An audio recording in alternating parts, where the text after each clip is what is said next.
Tiga nama mengemuka jadi calon kuat Ketua MPH Sinode GPM. Tiga nama mulai mencuat sebagai calon kuat untuk menduduki posisi Ketua Majelis Pekerja Harian Sinode Gereja Protestan Maluku atau MPH Sinode GPM periode 2025-2029, menggantikan Elifas Tomix Mas Paitela.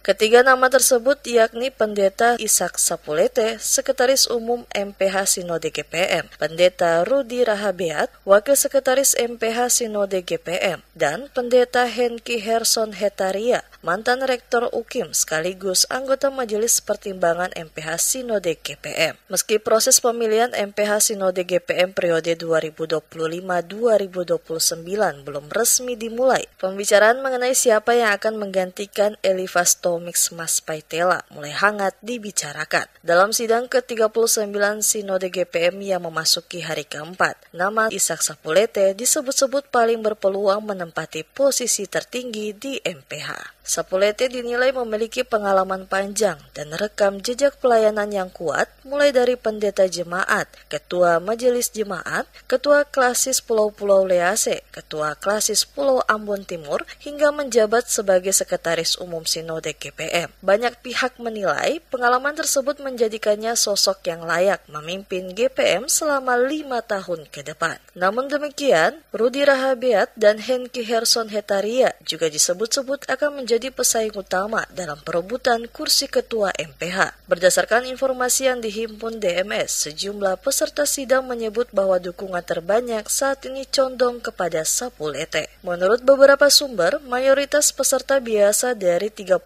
klasis memberikan dukungan kepada Sapulete. Selama menjabat, ia dikenal sebagai pribadi yang rendah hati, dekat dengan para pendeta, serta mampu merangkul pegawai organik GPM. Dalam situasi umat yang semakin kompleks, GPM dinilai membutuhkan sosok yang tenang dan bijaksana dalam mengambil keputusan. Karakter yang dinilai kuat melekat pada Sapulete. Meski dukungan tampak mengarah pada Sapulete, dinamika pemilihan masih terus berlangsung. Lobi-lobi internal antara ketiga kandidat tetap berjalan menjelang proses pemilihan yang dijadwalkan berlangsung pada Jumat 24 Oktober. Sementara itu, untuk posisi sekretaris umum, nama pendeta Max Tarakaria yang kini menjabat sebagai ketua klasis Ambon Timur dan mantan ketua umum AMGPM juga mulai mencuat sebagai kandidat kuat menggantikan Sapulete apabila ia terpilih menjadi ketua MPH Sinode GPM.